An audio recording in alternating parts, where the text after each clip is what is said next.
ये जो हस्तक्रिया के द्वारा शक्ति का नाश करते हैं, ये प्रतिक्षण काम से युक्त रहते हैं। इनके हृदय में वही चिंतन चलता रहता है।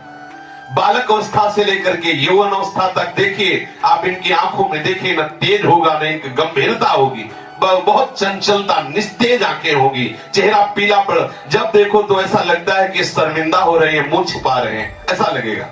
पहला लक्षण है। दूसरा, कुछ इतने निठल्ले, ऐसे दिखावटी स्वभाव के, ऐंठ में, अकड़ में, गर्मी में रहते हैं, ये वीर शक्ति के नाश का लक्षण है। गंभीरता नहीं, शांति नहीं, उदारता नहीं, धैर्य नहीं है, वो अपने को बड़ा दिखाना चाहते हैं, ये सब उसके नाश के लक्षण हैं।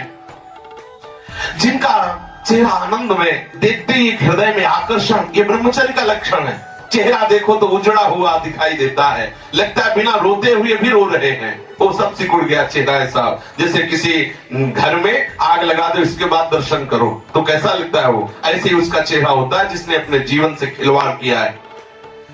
जो स्वभाव से ही रुक्ष, चिड़चिड़ा, क्रोधी, बात बात पे एकदम रूखा, चेहरा पीला पड़ रहा है, फीका पड़, वो चेहरा पीला प्रेम का नहीं, क्यों चेहरा प्रेम में पीला पड़, प्रेम में नहीं, यहाँ काम की बात हो रही है।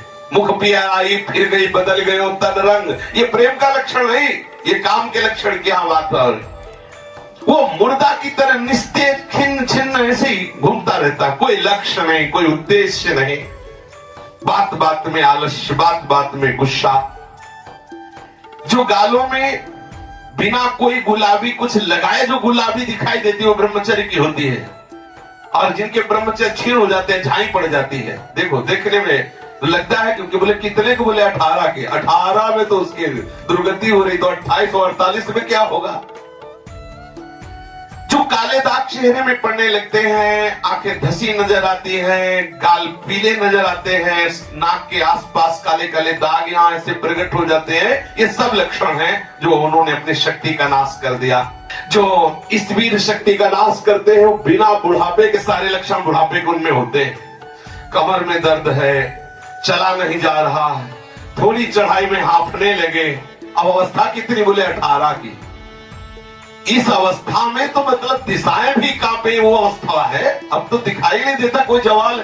चित्त में कुचिंताएं, छाती में धड़कन, बिना भय के भयभीत हो जाना, थोड़े से भी दुख में ऐसा सोचना कि मैं आत्महत्या कर लूं, ये सब बातें उसी की कमी से हो रही। ये महापुरुषों के अनुभव की झूठी झूठी बातों में एकदम घबरा जाना, कोई झूठी धमकी दे दे तो बस वो ऐसा लगता है अब क्या करूं, किसी कमरे में बंद हो जाऊं, अपने आप को प्राण हत्या करके बचा लूं, ऐसा मैं अपने शरीर को न, ये सारे के सारे लक्षण उसी में प्रकट होते हैं। जो ब्रह्मचर्य का नाश करता है, नींद ना आना, या सोना तो कुंभकर्ण की तरह, मुर्दे की तरह सो जाना, आलस्य, जरा जरा देर में वो निरुत्साहित बातें, आंखों में जलन, भारीपन, ये सब स्वप्न दोष अधिक होना, ये सब उसी के लक्षण है जो आपने गलतियां की है।